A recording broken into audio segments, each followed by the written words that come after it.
Bonsoir à tous, bienvenue sur le Facebook Live de Yahoo Sport France. Si nous sommes ici, si vous voyez ma tête et surtout celle de Vikash, c'est que c'est soirée quoi?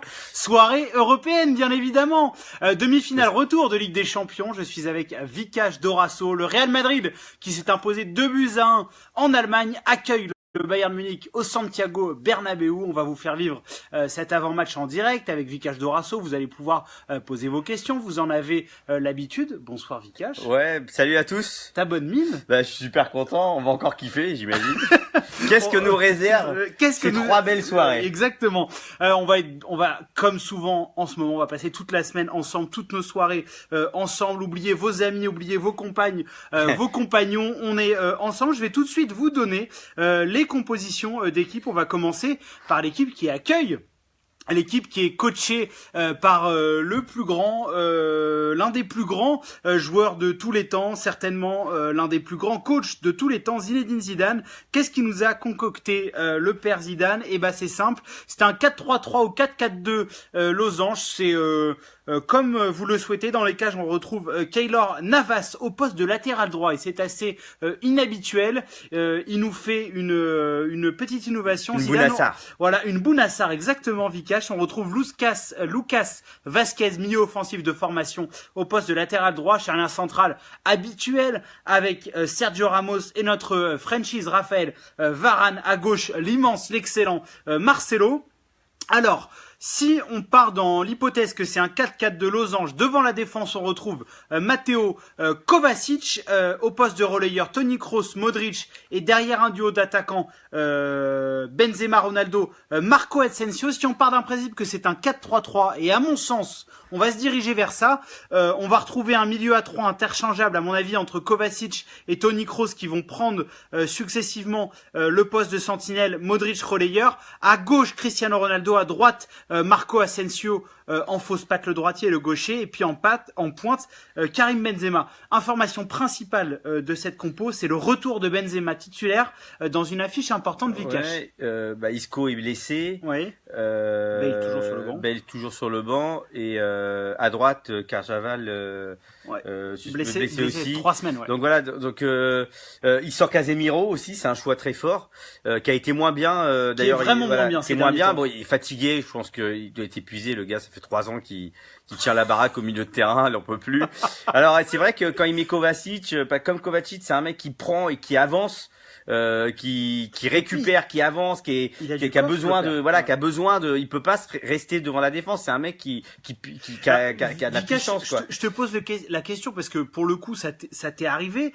Kovacic, c'est un meneur de jeu de formation comme toi, qu'on a fait reculer. Toi, t'as joué parfois. Moi, j'étais vrai. Moi, je suis plus j'ai été formé meneur de jeu. Et après, j'ai joué. Quand j'ai démarré, c'était devant la défense, et puis après, on m'a fait monter plus haut. Mes stats étaient pas bonnes, on a continué, donc après je suis redescendu avec Paul Le Guen. Je pense que c'est le genre de meneur de jeu à l'ancienne, qui courait beaucoup, qui défendait, qui demandait la balle, mais qui avait besoin de courir. Donc évidemment, il est capable de jouer plus bas, parce qu'en fait, quand t'es meneur de jeu maintenant, faut jouer dos au jeu. Tu cours, et on demande maintenant les meneurs de jeu, on les a excentrés, on les a mis sur les côtés, on les a sortis. Il y a que Zidane qui remet Isco, les Kaka, tu vois, après Pirlo, là, il fait descendre, mais il y avait Kaka qui jouait en meneur de jeu. Les meneurs de jeu maintenant, ils sont en bas. De Bruyne, il est relayeur. Rui Costa, on l'avait fait redescendre, tu vois, c'est des vrais numéros 10. Voilà, donc il y a des vrais, c'est un meneur de jeu, un joueur offensif qui peut jouer bas parce qu'il a la puissance, quoi. Il est méchant, il est dur sur l'homme, il tient sur ses jambes, et il est capable pourquoi tu ris? Parce que je pensais à une blague dans ma tête, mais je peux pas la faire. Donc voilà. Ok. On va le Real a un adversaire, bien sûr. Le Real a un adversaire, et ce n'est pas n'importe qui. Le Bayern qui rêve de sa remontada, renverser le double champion d'Europe sur ses terres. On se rappelle quand même, Vikash, dans nos nombreuses nuits européennes, que la Juve avait plus que bousculé le Real à domicile. La Juve qui menait 3-0. Et le Bayern va tenter cet exploit. Dans les cages, on retrouve bien évidemment Svan Ulreich en l'absence de Manuel Neuer, toujours blessé. À droite, Joshua Kimmich, le chouchou de notre ami Paulo Breitner, Niklas Zule, qu'on annonce plus fort que Boateng si on se réfère encore à Paulo, Mats Hummels, à gauche David Alaba, un milieu à 3, alors certainement que ça sera Corentin Tolisso qui va être un peu plus bas puisqu'il est associé à Thiago Alcantara et Rames Rodriguez, Ribéry qui avait été étincelant à l'Allianz Arena, bien évidemment titulaire à gauche. À droite, en faux ailier, on retrouve Thomas Müller, et l'homme qui était passé totalement à travers sa demi-finale aller, c'est Robert Lewandowski. Ribéry, important. Il a été très bon, donc il a mis Vasquez sur son côté, parce que Vasquez allait canne quoi, de courir. Il faut lui courir après. Et en plus, surtout, c'est un mec dévoué quoi, dévoué à Zidane surtout. Il sait qu'il va le mettre là. Il a beau être un joueur offensif ailier, plutôt, ça va pas le gêner, ça va pas. Il y a pas d'ego. Chez Vasquez, il joue arrière droit, il va faire du marquage sur Ribéry, c'est le genre de mec tant qu'ils sont titulaires, ils sont contents. Ouais, puis tu joues pour Zidane quoi, c'est un mec qui il donne ta chance, tu lui dois quelque chose peut-être, tu vas pas te plaindre de jouer une demi-finale en Ligue des Champions. Moi on m'avait fait jouer contre l'Inter arrière droit dans une défense à 5, c'était Le Guen. Franchement, j'étais content de jouer la seule fois de ma vie pas 2 fois. La seule fois. Mais en tout cas je me demande si Ribéry est capable de réitérer cette performance face à Vasquez. Ça va être un vrai duel. Ça va être un vrai duel. Si vous nous rejoignez, nous sommes en direct sur le Facebook Live de Yahoo Sport France, mais pas que. Vous pouvez également nous voir sur Twitter. Je vois qu'il y a des commentaires. N'hésitez pas à venir poser toutes vos questions. On est dans cet avant-match Real Bayern Munich. Je suis avec Vikash Dorasso. Si vous voulez, on vient de donner les compos. Si vous voulez les revoir, n'hésitez pas à télécharger l'app de Yahoo Sport. Vikash, on va petit à petit dérouler les thèmes. On a parlé de Benzema, on a parlé de Ribéry. Le Real a cet avantage, mais le Real a été vraiment bousculé. Par la Juve. Voilà, le Bayern, c'est pas n'importe qui. Tu crois à cet exploit, toi qui es bousculé par la Juve et bousculé par le Bayern. Ouais, bousculé par le Bayern. Bousculé par Paris. On rappelle pour ceux qui n'ont pas l'habitude que tu es consultant, mais tu es également devin. Donc, si jamais tu peux nous dire un peu, est-ce que tu crois à la remontada du Bayern? Honnêtement, c'est 2 buts qu'ils doivent mettre. C'est compliqué. Pour se qualifier. Non, mais s'ils mettent un 0, oui, je sais. Sauf que le Real est prévenu cette fois. Et Ramos, faut pas oublier que Ramos n'était pas là. Il est là, le père Ramos. Il a vu ce qui s'est passé quand même, Zidane, au match aller avec le Bayern qui était très fort, qui avait un côté gauche qui était très fort. Il y a Rames Rodriguez qui a été très bon aussi.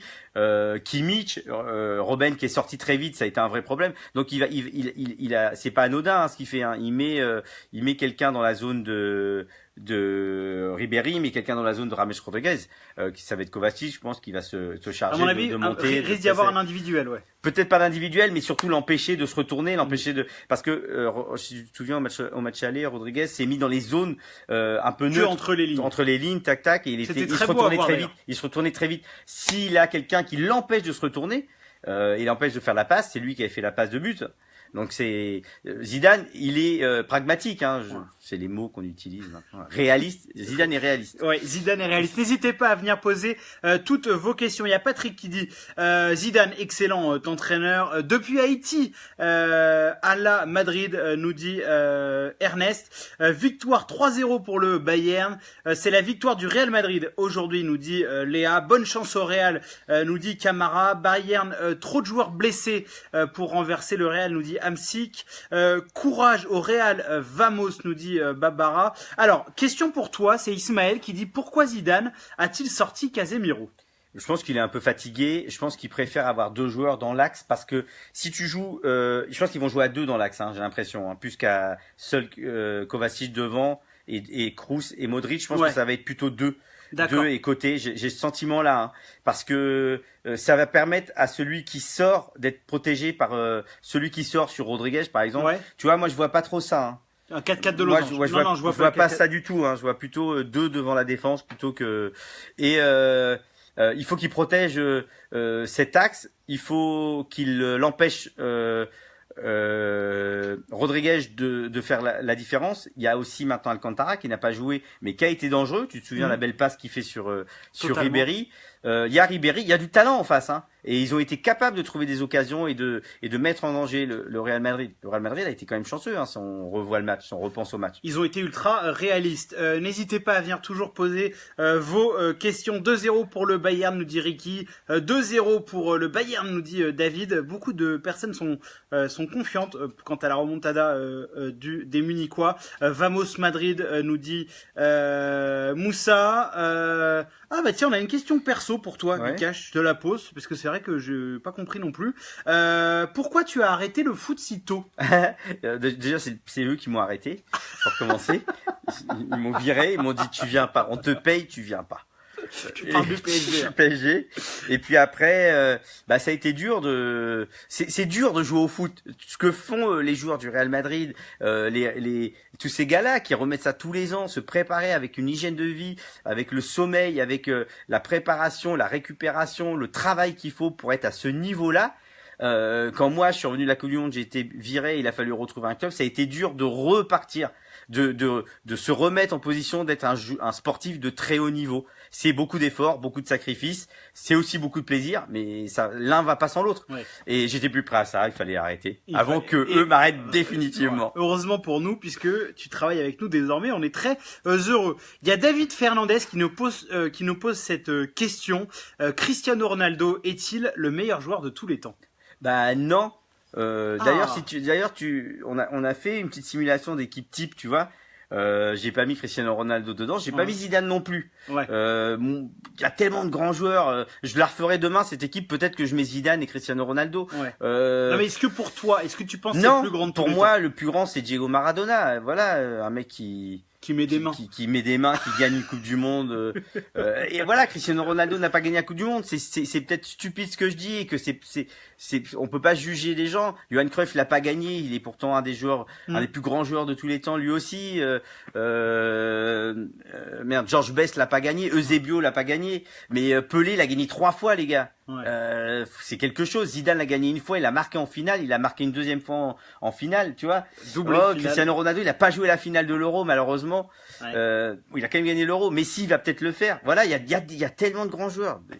Mais bon, ce qu'il fait, c'est incroyable. Ce qu'il fait, c'est incroyable. Mais ce qu'il fait est incroyable. Pour moi, c'est pas le meilleur joueur de tous les temps, non plus. Ça c'est qui? Comment? Ça c'est qui? Bah pour moi, si j'écoute mon cœur, malgré l'absence de victoire en Coupe du Monde, pour moi c'est Messi. C'est Messi, mais parce qu'en fait, tu t'es d'une autre époque aussi. Totalement. Moi, c'est vrai que j'ai pas vu Pelé, mais je le mets quand même dedans parce que 3 Coupes du Monde, quoi. Ah, mais c'est sûr, 3 c'est Coupes du Monde. Ce qui est génial avec ces débats, c'est que c'est intemporel. On devrait faire des débats toutes les semaines tellement c'est passionnant. Je vais vous redonner les compositions d'équipe puisque nous sommes dans une soirée exceptionnelle. C'est le retour de la Ligue des Champions, demi-finale retour entre le Real Madrid et le Bayern Munich. Les Madrilènes qui s'étaient imposés 2-1 sur la pelouse des Bavarois qui ont donc marqué 2 buts à l'extérieur, un avantage important. Compo spécial de Zinedine Zidane avec des choix forts dans un 4-3-3 ou 4-4-2 losange. On verra comment ça se goupille.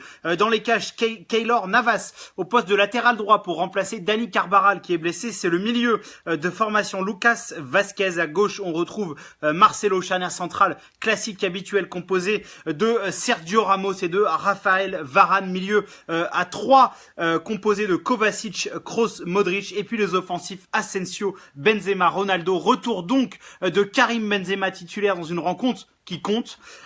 Et pour le Bayern Munich, des choix forts également, puisque Javi Martinez n'est pas là. C'est Corentin Tolisso qui prend sa place devant la défense. Il retrouvera à ses côtés au milieu James Rodriguez et Thiago Alcantara. Dans les cages, on retrouve Sven Ulreich à droite, Joshua Kimmich à gauche, David Alaba, charnière centrale composée de Mats Hummels, Boateng étant blessé, vous l'avez vu, lors de la rencontre aller, c'est Niklas Zule qui le remplace. À gauche, l'homme du match côté bavarois à l'aller, Franck Ribéry. À droite, c'est Thomas Müller puisque Robben est également blessé. Ça fait pas mal de blessés côté munichois. Et puis en pointe, pas de Sandro Wagner, c'est bien Robert Lewandowski qui est titulaire pour Jupp Heynckes. Vika, je voulais te poser une question également dans cette rencontre. On attend tous vos commentaires, toutes vos réactions. N'oubliez pas que si vous voulez voir cette rencontre, vous pouvez télécharger l'app de Yahoo Sport. Vous y verrez également la rencontre en images, en diaporama.